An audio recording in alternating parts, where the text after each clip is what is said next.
Hi everyone, and welcome to the webinar from Phase 3, Positive Mental Health, supporting you and others in the workplace and at home. I'm James Proctor, Director of Consulting and Services at Phase 3, and I'm joined today by Jane James. Welcome, Jane. Thank you. Hello, my name's Jane James. So I'm going to hand over to Jane, who will deliver the majority of the session. And if you've got any questions throughout the session, please just raise your hand or type them in the questions box.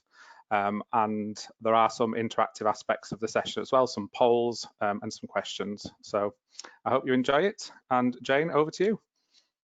Right.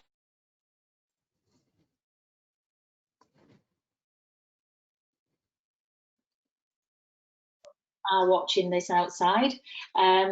Just a bit of background. I'm a mental health first aid trainer and also safeguard trainer, suicide awareness, and listening skills and peer mentoring. And I've been a Samaritan listening volunteer for about 20 years. It's really good that this session has been organised today, with it being Positive Mental Health Week.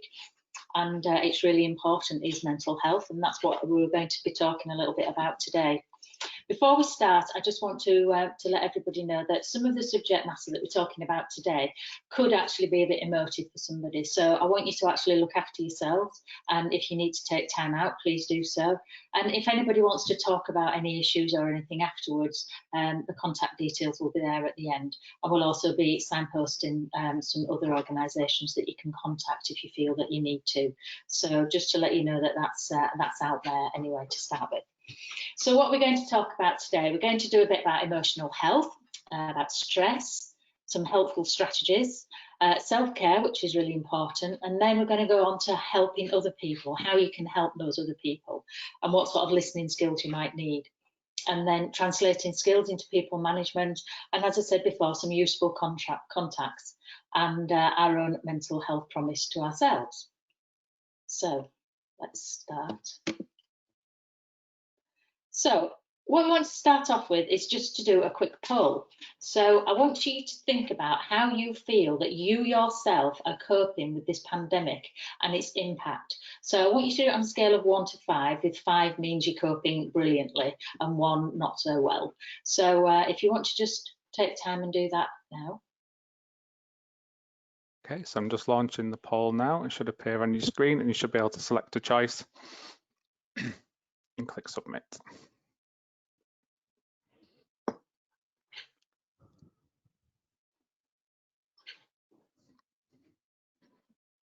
Okay, we've got quite a few people voted. It's pretty evenly spread so far.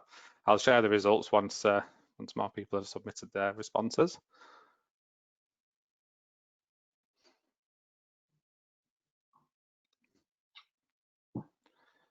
Okay, so we are nearly there. So if I just share the results of that for you to be able to see.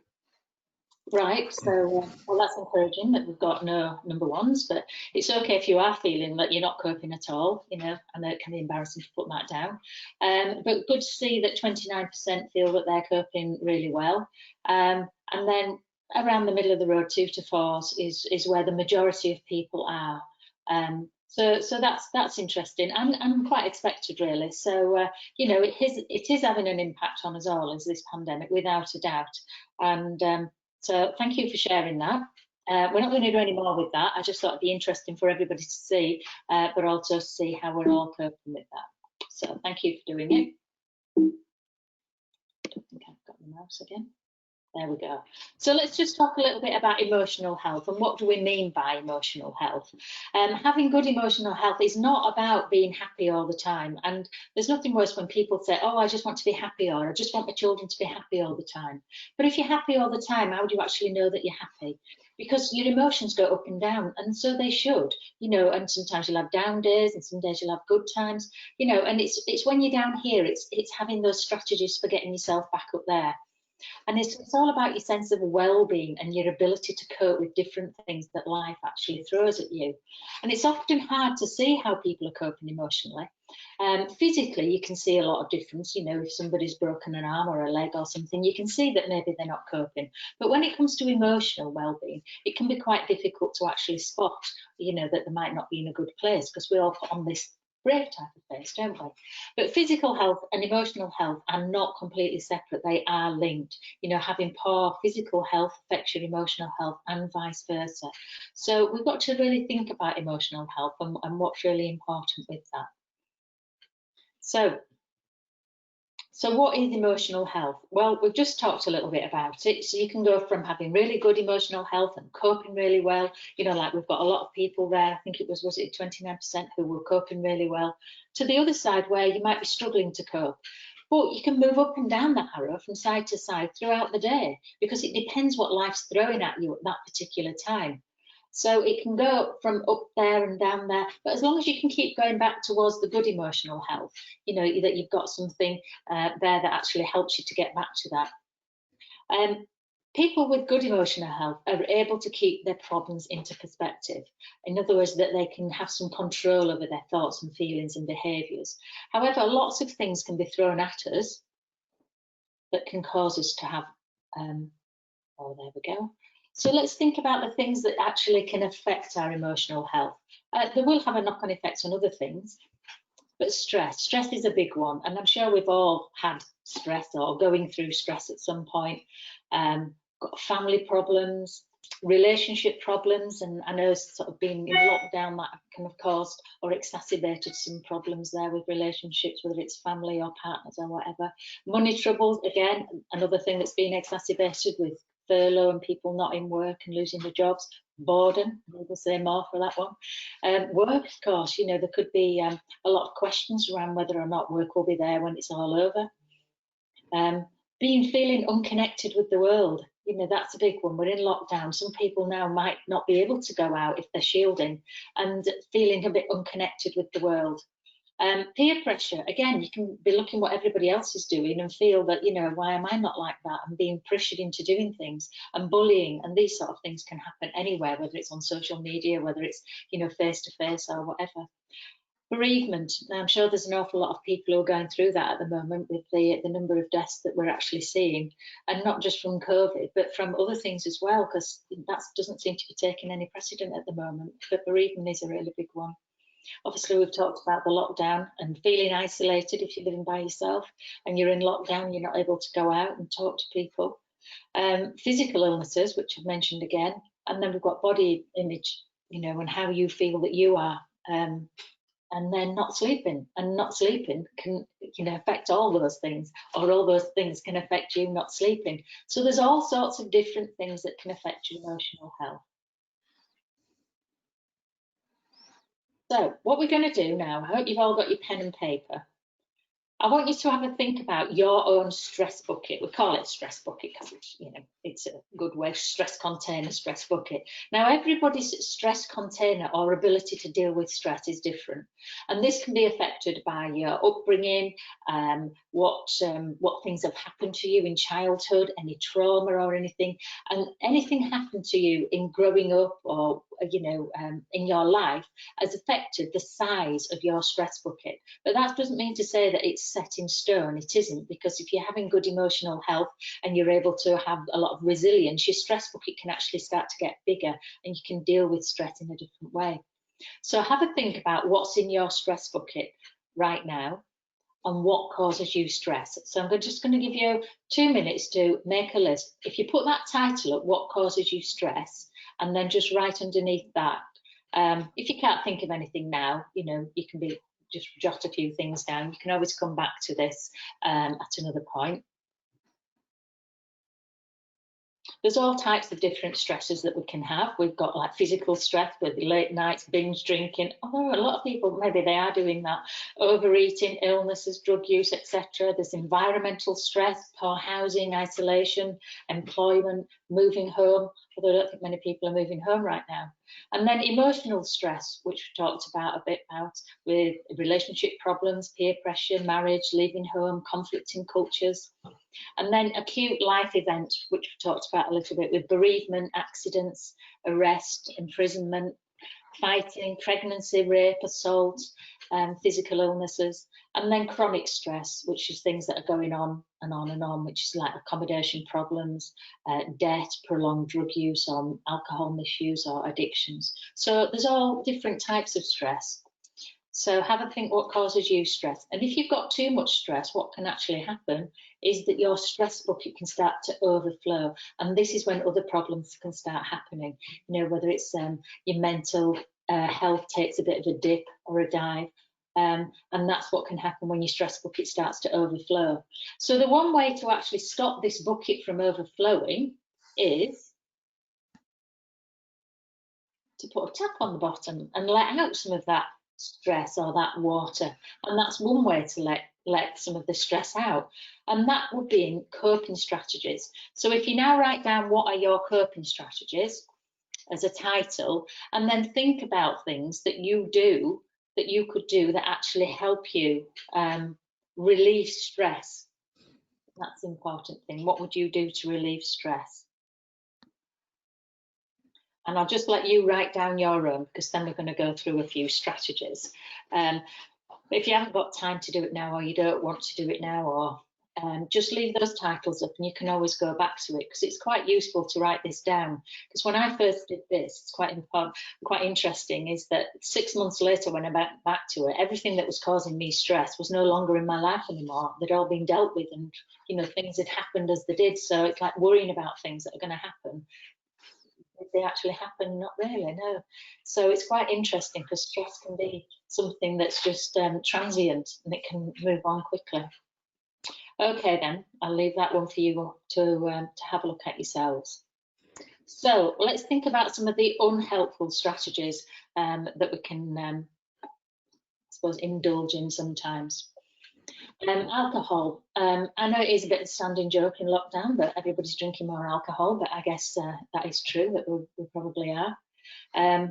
Drugs, overeating, self-isolation, and that's completely self-isolating. In other words, not actually socialising, you know, on things like this or taking phone calls. Having a lack of routine, not getting dressed or showered or eating at normal times, gambling, overthinking the small stuff, and watching too many news programmes. So these can be classed as unhelpful strategies, things that you can be doing that actually can make the situation worse for you. And I'm going to go through now some helpful strategies, which you probably already know about anyway.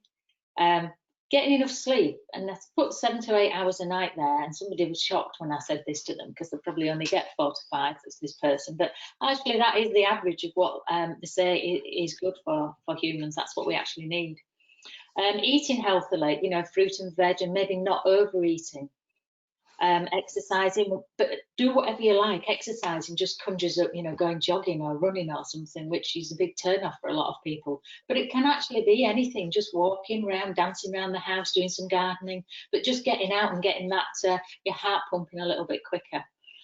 Social interaction. Human beings need other people, regardless. We need air, we need food, we need water, but we need other people as well. So talking to people, talking to friends and colleagues and family, and talking to supportive people. If you feel that you're low, talk to somebody, and you might choose different people for different issues that you've got. And feeling useful, helping other people, giving to others, giving to your time, which is the most precious thing you can give to anybody. And give yourself a sense of achievement. Accept praise, or give yourself praise when you've actually done something. Focus on the positives is quite a good thing. I mean, we usually are our own worst enemy and our own worst critic, but actually sometimes we should give ourselves a pat on the back for what we've done well. And try not to judge yourself by what other people are doing, particularly on social media, because you have to remember, you know, it's not always true what people put on there anyway. And then give yourself the time and the space to do something that you enjoy, even if it's just sitting and just being. And one thing you can do is talk to somebody, like I said there, because if you don't talk, no one knows. And if nobody knows, you can't get help. So if you do feel that, you know, you need some sort of help, you know, talk to somebody. It's so powerful, this talking. And self-care is another good thing to think about. And this is quite a useful little diagram. It's about taking a step back and forgiving yourself, saying no. How often do we always say yes? I've got no staying at home, but I mean, we're not going to do that anyway. But just staying at home and not doing anything, and setting yourself boundaries of what, you know, you can do and what you can't do, or what you will allow yourself to do, and asking for what you need. How often do we actually ask for what we need or do we always ask for what we think other people should do? Spending time alone, asking for help, and putting yourself first. So a lot of those are just common sense, I guess. And then these 5 ways to wellbeing. I don't know if people have heard of these. Like be active, you know, exercise, walking. We've talked about that. Keep learning. If we keep our minds active by learning new things, it actually helps our own well-being. So it could be like reading, researching, further education. Just keep on learning a new skill or something. And then taking notice of what's actually around you, the people, the buildings, nature. Connect, and that's connecting with people and projects. It's keeping connected with other people and having social interaction, because like I said, human beings need other people. And then the other one is give, which is volunteering and giving something of yourself. Most volunteers I speak to say they get as much out of volunteering as the project that they're volunteering for. So it can actually help such an awful lot. Okay then, I want you to just have a look at this photograph now. It's a town centre. I'm just going to give you 1 minute to look at it.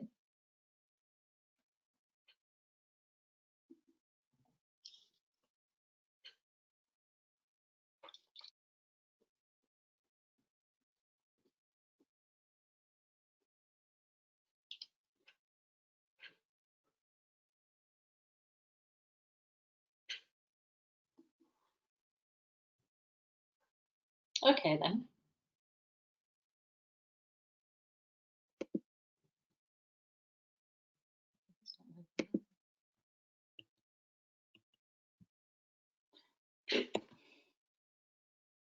Okay then. I want you now to put your hand up and just tell us one thing that you saw from the photo. Just one thing. Cold salad. You'll be all right tomorrow. I will, yeah. So what did you see?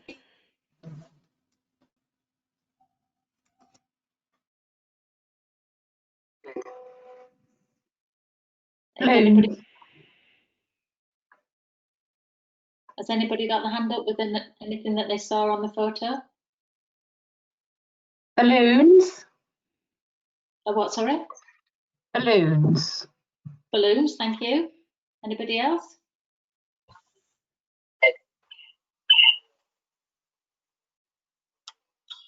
Trees. All right.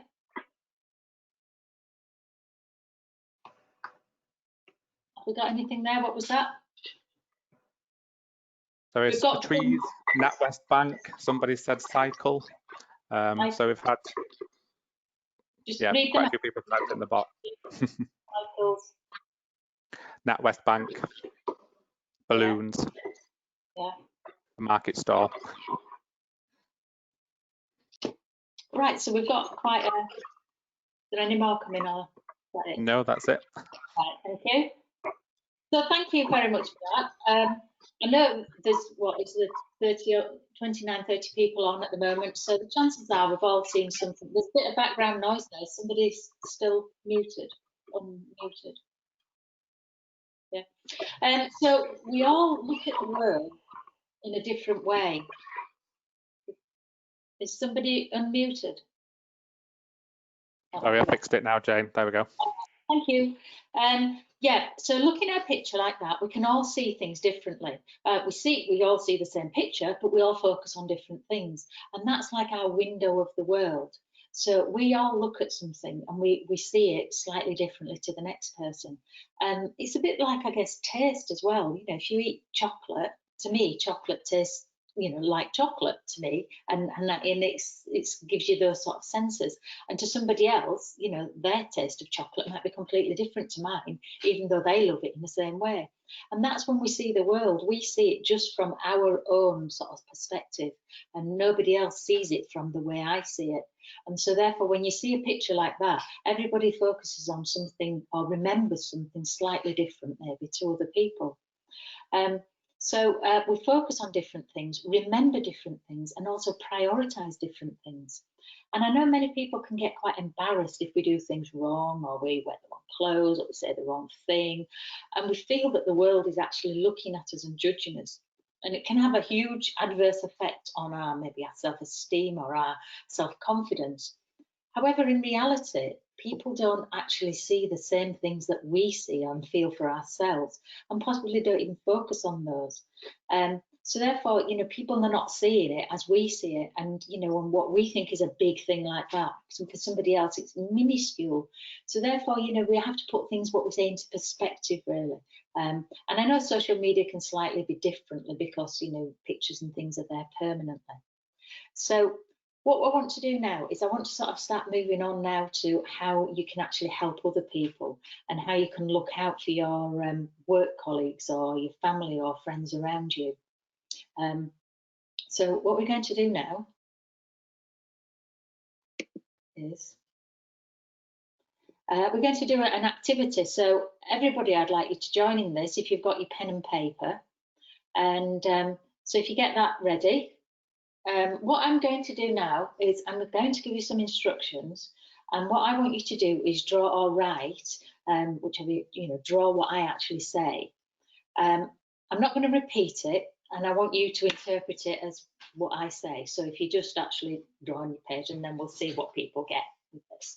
Okay then, so hopefully you've all got your pen and your paper. So I'd like you to start off by drawing a circle on your page, quite a decent sized circle.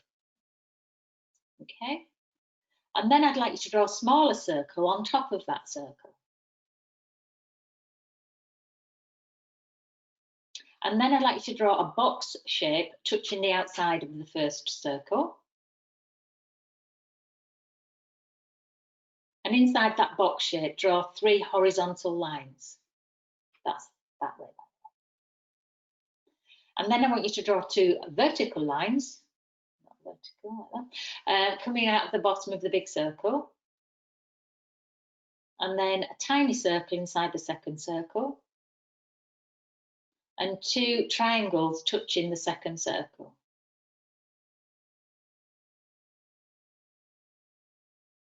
And then inside the large circle, draw 3 straight lines. And then at the bottom of the 2 vertical lines, draw 2 V shapes, like letter V shapes at the bottom of each one.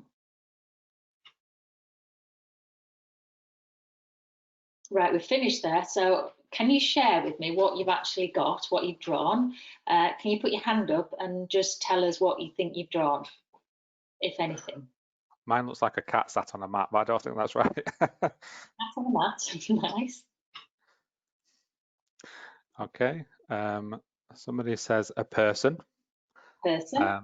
Yeah, somebody else has said a bike. Bike, nice. Penny farthing. Laura Smith has got a hand up. Laura, I've just unmuted you. What can you see? A camera. What have you drawn? A camera. It looks a bit like a camera. Ooh, nice Camera. one. Not had Okay. that one before. That's good. Thank you. Julie, you've got your hand up. I've just unmuted you. What can you see? A snowman with a sign next to him. A snowman. Excellent. Okay, Jane Wilson. Okay, didn't get that one. Okay, and some people have said I've got a cat as well in the questions box. Okay then, thank you for that. So I'm going to show you now what you should have got. A chicken. Mine look nothing like that. Now what's interesting is you're not actually meant to get that. I mean, some people do, but the reason why is the way that I said it, you know, and your interpretation of that. And also the fact that I wasn't allowing you to ask questions. I wasn't sort of clarifying what I was saying. And maybe I wasn't using the best instructions or descriptive methods to actually get you to that. So, you know, particularly with the large circle, and then I said draw a circle on top of it. Now, for some people on top is like that, but for others, it's superimposed on top. So, you know, it's your interpretation. So it's just an activity to actually, I know there'll be some people now who are getting cross with me because I didn't describe it properly, but that's not the point. The whole point of this exercise is that I just gave you it like blue. So you actually heard all the instructions and you could only interpret it the best way you could with what you had. So therefore, if I'd have said draw a chicken, would we have all got that? The chances are no, because you'd have done your own interpretation of the chicken. What would have allowed you to get to that particular picture would have been if I'd have allowed you to ask me questions, and so that I could have clarified it and I could have been really, really specific with it. And this is the same when you actually start supporting people, particularly anybody who might be in distress or despair, is that you actually have to, your listening skill is a questioning skill, so that we're not second guessing, and then we're not making assumptions, and we're not judging, and we're not sort of using our own past experiences to get to that point. You know, let that person tell you, because to be honest, we can never actually stand in somebody else's shoes. So what we have to do is try and get as close as we can to that other person, turn around, stand at the side of them and try and see the world as they see it, to get as near as we can to see how they're actually coping with what's actually happening to them. So that's just a really fun exercise really about active listening, and how I didn't allow you to do active listening. It was actually passive listening. So we're going to do a little bit more on listening skills now, and how we go on from there. So how do we actually spot people who might be in distress? And we're talking a lot more here about sort of like emotional distress as well as maybe physical stress.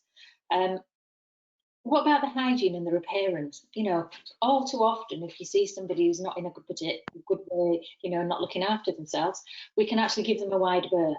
Or, have you seen the state of them? But actually, if somebody's not actually looking after themselves and it's self-neglect, it quite often means that there's something else going on there. So think about that, the hygiene and how they're looking after themselves.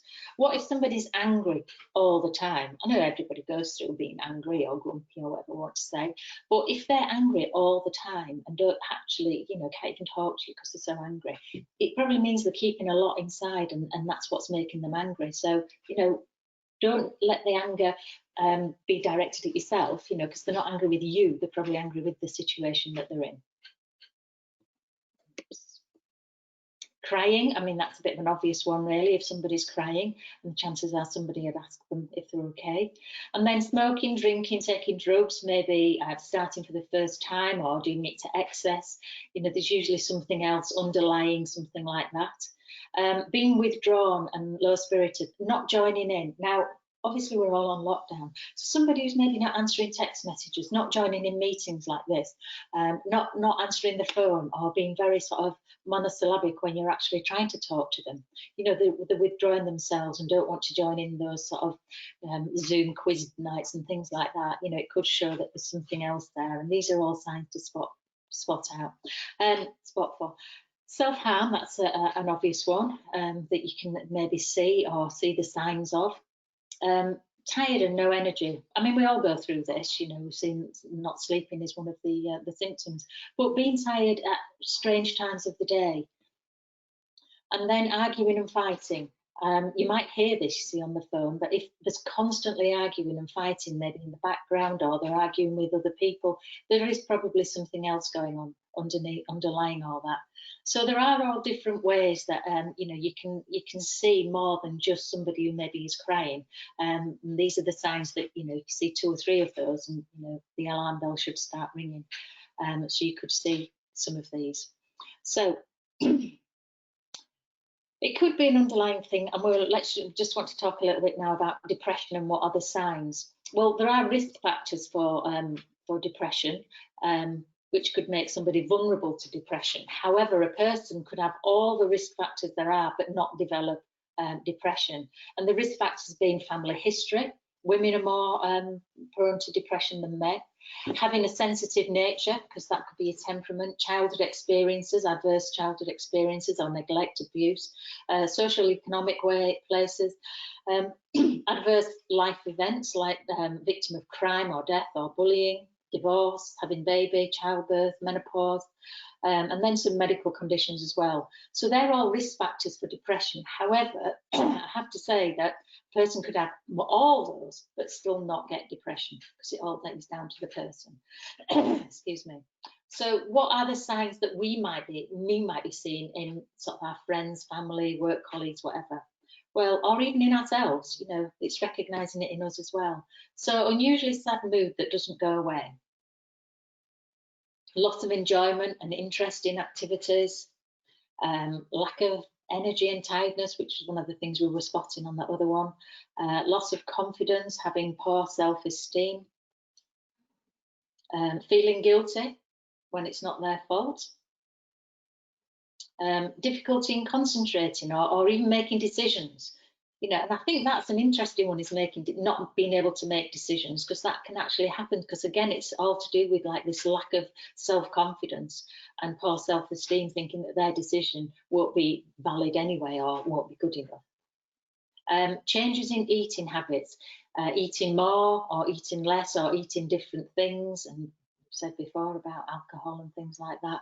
And then difficulty sleeping, or sleeping too much and being asleep all the time.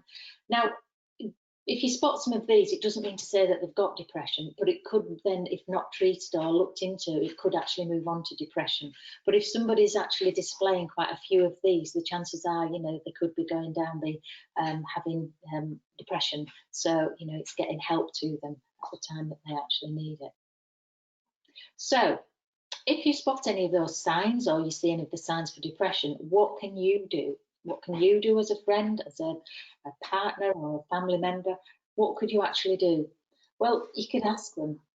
And I know a lot of people shy away from asking because they don't know what to do with the answer. And I get that, and it's quite understandable, because sometimes you're just opening a whole bag of worms, and it's like, I don't know what to do with all this now I've got this information.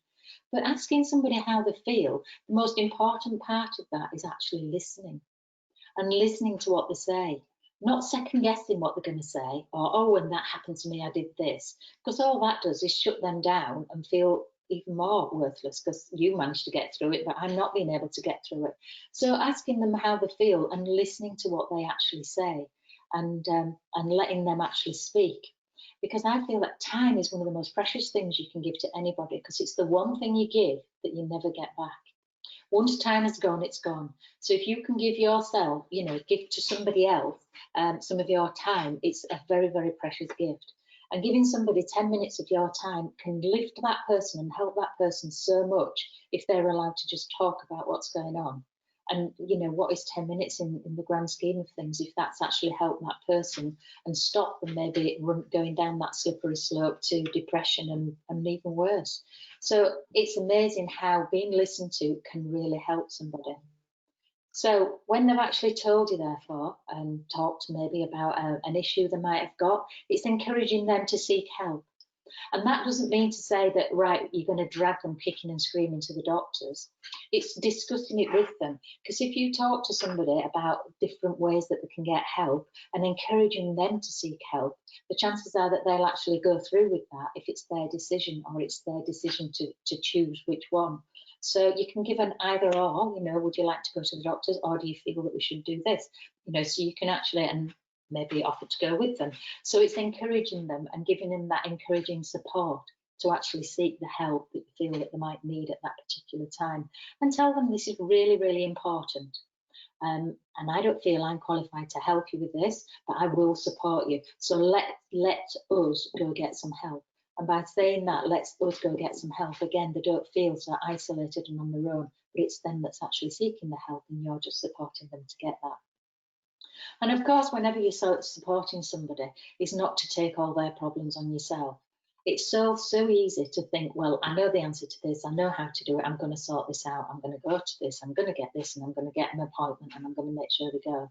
But what that does to you is it gives you some of that extra stress that we were talking about going into your stress bucket, because you're taking on their problems. But also it's discouraging them for actually making their own decisions. So try not to take it all on yourself, and again, think about that self-care. And then you could offer to get help, like we said there, because there are some organisations where you can actually get help for that person if they won't seek it themselves. So if it's becoming a situation, for example, if it's a possibility of maybe a suicide, or the thinking of having thoughts about that, ringing somebody like Samaritans yourself, Samaritans will then ring that person on your behalf and give them that proper emotional support. So you can offer to get help from them, discuss it with them, and if they're still refusing, but you're really, really worried about them, you could ring somebody like Samaritans, who will actually make a third party on your behalf, so they will ring them. At the end of this, we've got a list of telephone numbers where you can actually get help, and some of the numbers are there 24/7. And also there's some apps as well that you can offer to people which can help, and they might help yourselves. So these are some of the things that you can do to help people. So when you're actually trying to support this particular person who you know, might not be in a good place or whatever, there are different things that you can actually do, and we're calling these active listening skills. So when we did the chicken, I didn't actually allow you to use any listening skills other than your ears. So it was a hearing test rather than a listening test, because listening is not just about hearing, it's about an interaction between you and the person that you're listening to. Because if you're giving them support, you actually need to have a full understanding of what the problem is. And this is the same that if you yourself are wanting to seek help from somebody, these are the things that you want back from that person, to be able to explain to them what your problem is and to move forward in getting some help. So the different skills that we've got here, which I'm going to go into each one in detail, are open questions, summarising, clarifying, empathising, reflecting and repeating back, offering encouragement, and silence. So let's first of all look at open questions. So what is an open question? Well, it's a question that doesn't have a yes or no answer. So in other words, you know, do you like ice cream is yes or no, isn't it? Whereas what is your favourite dessert? You're going to get a lot more information out of them. You're not just making an assumption that it's going to be ice cream if they say yes to your first question. So asking a question that doesn't have a yes or no answer means that you're going to get an awful lot more information out of them. So we start the question with words like what, you know, what would you like to do? Who can I call to get help? You know, how do you feel right now? Where would you like to go to get support? So asking questions with one of those, what, who, how and where, and you'll see also that there's no why on there, because why is obviously a word that you can start an open question with, but sometimes starting a word with why can actually sound a little bit judgmental. So although you can use it, you know, it's one of the words that we discourage you from using in the first instance. It can come out later on, I guess, in the questioning thing. So asking open questions allows the person space to speak and explain in more detail about what's going on. In other words, what would help right now? How are you feeling about that?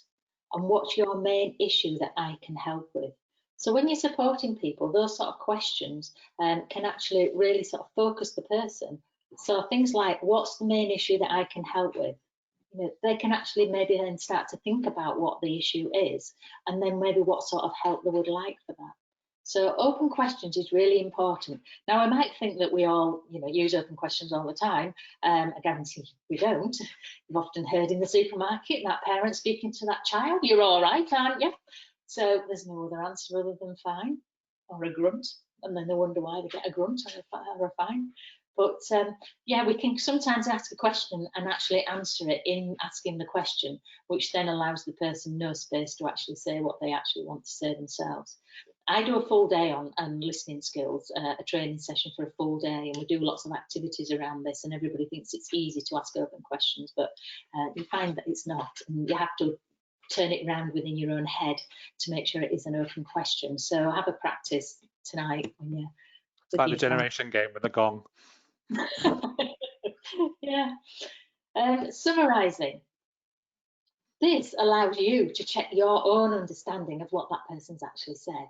And it also actually gives the person themselves some sort of, I don't know, the feeling of that they've actually been listened to and that they actually matter. Because what you're doing, you're summarising what they've just said, so you more or less like checking your understanding, you know, is this what you mean by that? But it actually gives them that confirmation that, wow, this person has really listened and that they know what I'm talking about. Oh, it's not working again. Okay.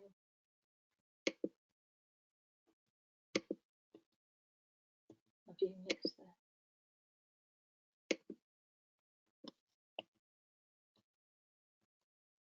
Oops.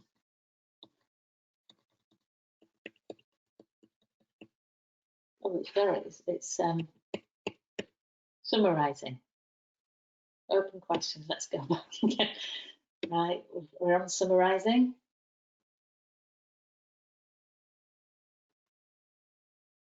There we are. Brilliant. So, summarising, you could say, so am I right in thinking that since you lost your job, things have been really tough and it's impacted on your relationship, and now you're worried that your wife is leaving? So they've told you all this, and it may have come out over the last sort of 15 minutes, but you've managed to summarise it, but you're also then checking that, is this right? Is this what you're actually saying to me? And then you can start to unpick that and go through it all. So summarising can be a really useful tool when you're supporting somebody. Now, clarifying. This again is when somebody might just gloss over. I put gloss over there. An important point. Don't ever feel scared to go back and ask another question about it. You know, as human beings, we get embarrassed so easily, don't we? And you always think, oh, they'll think I'm stupid saying this. But actually, when you're trying to support somebody, it's really important, you know, that you actually make sure that what they're saying is right. So you can go back to what they said and ask if your understanding is correct. And then this allows them to talk more about certain issues. If it's not important, they'll tell you. So, you know, don't worry about it. But if it is important and they're comfortable with it, they'll tell you a little bit more about it. So by going back to the point of skimmed over, you can say, can you tell me more about? Or that sounds a really difficult area for you. And it can help them to think about the issues, clarify the points for themselves as well as for you. So again, clarifying is another good one to use. And then we've got empathising. Now, empathising is so important when you're supporting somebody. And this can be, you know, whether it's on the phone or whether it's face to face or whatever. And it's reacting basically to what somebody's telling you by showing empathy to the person's situation. You know, it's like, well, I put there, it's a vital part of human touch. We're not allowed to touch, are we? Which is why it's in these, because you can touch somebody with the tone of your voice. And it can really help that person to feel comfortable and listened to and valued and important, and what they're saying is important. So you empathise with the person's problem, saying, well, that sounds really difficult for you, or I'm so sorry you're going through something like this, or it seems like things are really tough for you at the moment. So you're trying to empathise with the situation.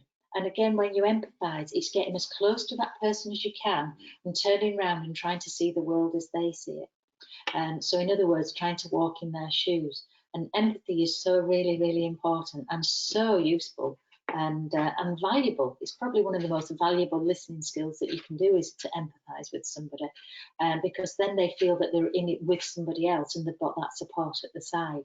So it's like, you know, let's see if we can get some help.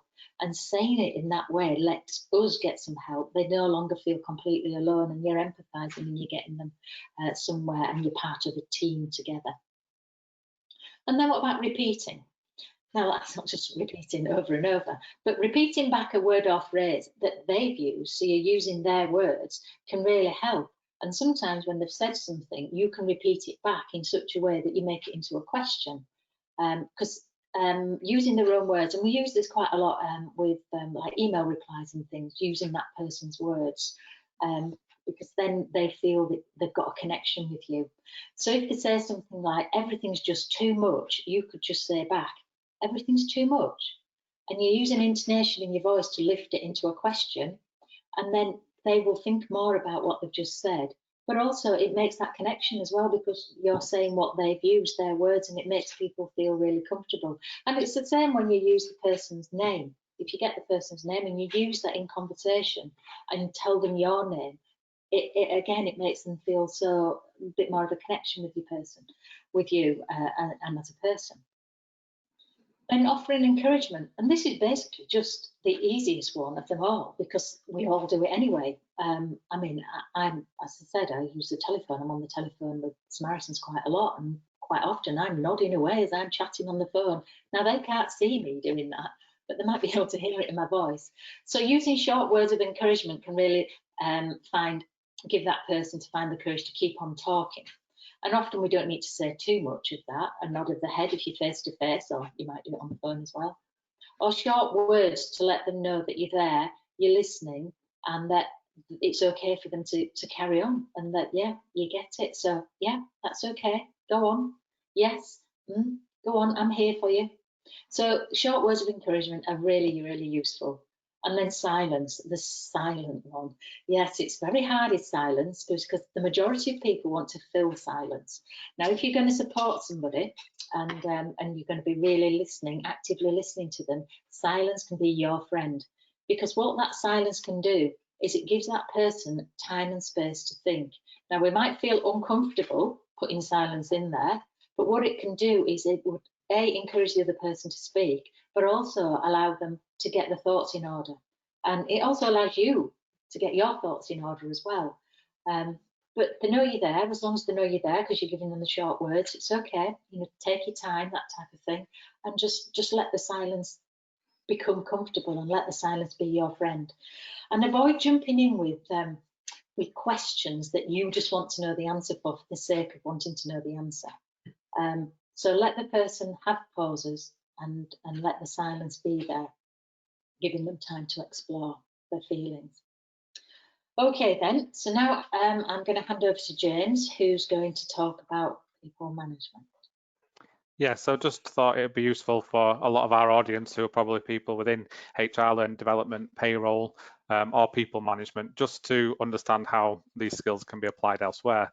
And really, the main point is that these skills can be used in any conversation. You don't have to use these skills with somebody who's distressed or in despair. For example, if you're managing a difficult conversation, it can be really difficult to deliver a message to somebody that you're not comfortable with yourself, but this can help in opening up that conversation, asking them how they feel about it, and focus on the feelings. And at the moment, we have to consider employees who are at home. They might be isolated, they could be working at home and they are on their own and nobody else around. And we might have vulnerable people as well within our team. So just sort of giving them a little bit of extra encouragement. The theme of this week's Mental Health Awareness Week is kindness, so maybe a random act of kindness.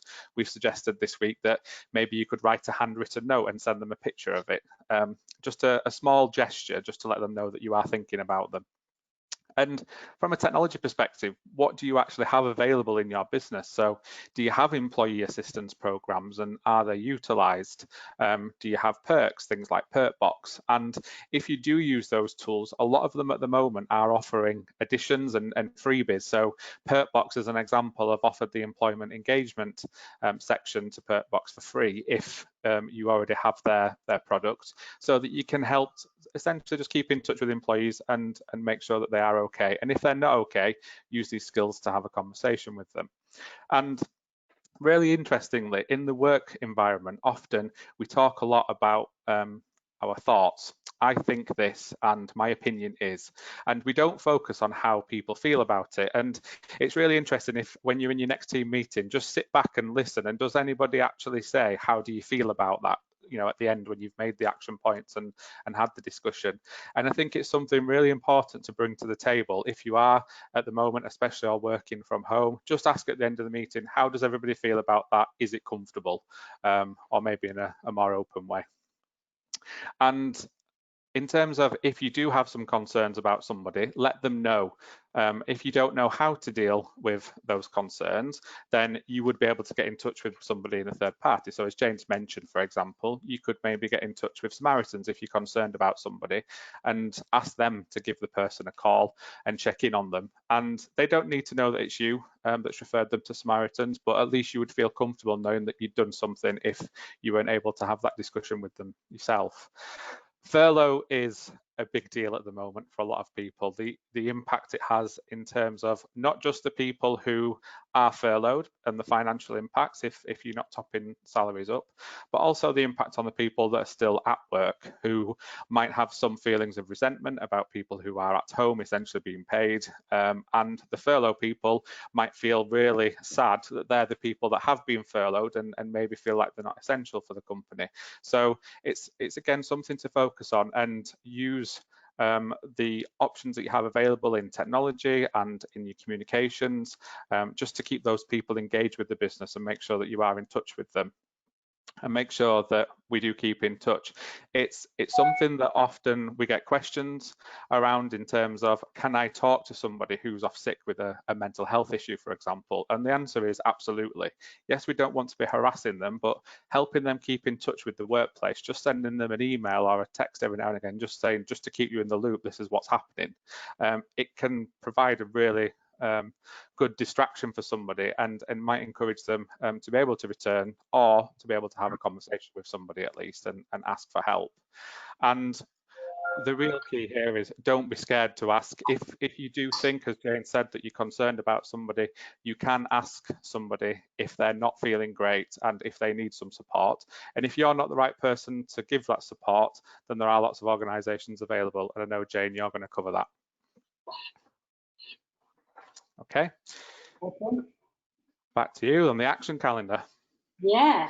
Now this is called Action for Happiness. I don't know if any of you have seen this calendar, but it's really useful. And there's one of these every month, and all the useful things on there, little tips and things that you can actually do every day, and it offers them. So if you go onto the website Action for Happiness, there's a calendar out for every month. And if we actually look for today, I think Jane's already mentioned today is actually 21st. Share photos of 3 things that you find meaningful or memorable. So they're really useful, and there's something different every day that's on there. So if you go onto their website, you know, you can download those calendars. I know I had the one for April as well as this one. Right. Oops, let's go back. We're moving on a bit too quickly. And like I said before, getting into nature can really lift your spirits. I know it's often that we can't be bothered to get ready to go out somewhere, or can be the thing, whether it's exercise or whatever, but getting out for a walk and going into sort of nature or whatever, it can far outweigh the hassle of actually getting your trainers on or your shoes on to go. And there's just 3 pictures there of different places that, you know, people might want to go to. All right, the coast is a bit too far for us, you know, being bang in the middle of the country. But there's plenty of nature walks and things that you can go on. And just being outside can really lift the spirits, and it's really important that, you know, we do look after ourselves. So putting the skills into practice that we've just been talking to, people skills do make a huge difference. I know we're all sort of in work, and it's all about productivity and target driven and everything else. But the only people who can hit those targets are the people. So if you look after the people and the people around you, it's going to make a huge difference, and actually has the knock-on effect of making the workplace and family life so much better. People are the most important thing. So remember, everybody's really on the same team, and give the techniques a try that we've just mentioned today. So those listening skills in particular are really important. So put them into practice. Now, I said I'd give you a few places where you can get help. Now, we've got 999, which is an obvious one there if you're concerned about somebody. And we've got Samaritans. It's free to call, and it's open 24 hours a day, 7 days a week. And it's a national line. It's free from anywhere, as I said. And you can also email if you don't actually feel like you can actually speak. So you email joe@samaritans.org. And of course, they do the third-party referral that we've mentioned. So you could ring on behalf of somebody else, and that they will ring them. And then we've got Hopeline, or Papyrus, which people may have heard of, and that's similar. That's a suicide helpline for young people for under 35. So if you're worried about a person, a child or something, you can get in touch with them or give them the number. And then we've got CALM, which is the Campaign Against Living Miserably, for men's mental health in particular. We've got the Mix, which again is for young people under 25s. And then we've got the same mental health helpline, which is open in the evenings, every day in the evenings. And then we've got Carers UK, we've got CAB. There's all sorts of them. This was just an example that I've put together for you. So, you know, you can find lots of them. And there'll be, you know, if you go on your council websites or you go on your voluntary sector websites, you'll find an awful lot of places where you can actually get help. And then there's these useful apps as well, which are all free to download. And they're useful to have on your phone, even if it's just to show other people if you don't want to use them yourself. But the Hub of Hope is quite a good one, because what that does is it finds services that are near to where you are. So if you've got it on and you've got your location services switched on, it can find you all the different help places, help lines and things, actually where you are. So, you know, if you live in Leeds, for example, and you've gone on holiday down to Cornwall, and you put it on there, it'll find the ones that are in Cornwall when you're there, not just the ones in Leeds. And then there's Stay Alive. This is for anybody who's having suicidal thoughts or just feeling really down. It's got lots of useful resources on there to help you stay safe. Mood Tools is really good. This has got all sorts of little activities that you can do to lift your mood. Thought diaries, activities, safety planning and that type of thing. And then Calm Harm, which was originally for people who were self-harming or had the thought of self-harm. Again, that's got lots and lots of tools, so that's a really good one to get as well, because it has like 5-minute activities and 15-minute activities, which can actually just get you out of, you know, a bit of a dip, like we said, the mental health dip, and it can bring you back onto a level again. So there's just some useful apps that you might want to use. So we're getting to the end now. So mental health promise, my mental health promise. When you say the word mental health, a lot of people go into a bit of a spiral thinking, oh, mental illness or, you know, mental ill health. But mental health, we've all got mental health, we've all got physical health, and we need physical health and mental health, and together it makes a happy human. But quite often we neglect our own mental health. So what I want you to do on your piece of paper is just write down my mental health promise. And you don't have to do it right now. But what I'd like you to do is think about what you can do to help yourself. Something might be, you know, something you like doing. If it's reading a book for an hour a day, you know, if you could give yourself 1 hour per day, I know that's quite a lot to ask, or just a couple of times a week, which is just for you to do what you actually want to do. Whether it's taking a bath with candles, it's going for a walk in the woods, it's just sitting in the garden, or it's just being you, or cooking, whatever it is that makes you feel good about yourself. Don't feel guilty about taking that time out just for you. So I'd like you to make your mental health promise. I'd like you to make it today and write it down and promise yourself that you will do it at least 2 or 3 times in the next week. Ideally 1 hour a day, but if you can't manage that, 2 or 3 times a week. And, you know, and then it becomes a routine then. It's like, no, this is my time, I'm having my time. And what it can do, it can almost like rebalance you again, and make you feel, yeah, that's okay. But whatever you do, do not feel guilty about taking that hour for yourself, because it's all about getting that balance right and looking after yourself. So, any questions? Thank you very much for your time. I know it's an hour of your day that you've given up, especially on a sunny one. You know, hopefully you've got a few little tips and tools from today and can take something away. So if anybody has any questions, you can ask myself or James anything you like in the last few minutes. Yep, you can either raise your hand or type them in the questions box if you do have a question. So somebody did type this earlier, Jane. If somebody doesn't want help, can you approach them for a second time, and how would you do that? Absolutely, yeah. Please do approach them a second time and even a third time, because quite often the initial reaction is no, get away, I'm not worthy of help, or I don't want to. But please just keep going back. And be nosy as well. That's the other thing that's really important. Be nosy. As British people, you know, it's stiff upper lip and we don't get involved and ask people questions, but asking questions and being nosy is what can actually save lives. So yes, go back time and time again. You know, I'm here if you want me, and I am going to check on you again tomorrow. You know, you're giving them the options there. Great, thank you. It's a question from James. James, I've just unmuted you if you want to ask your question. Hi, James.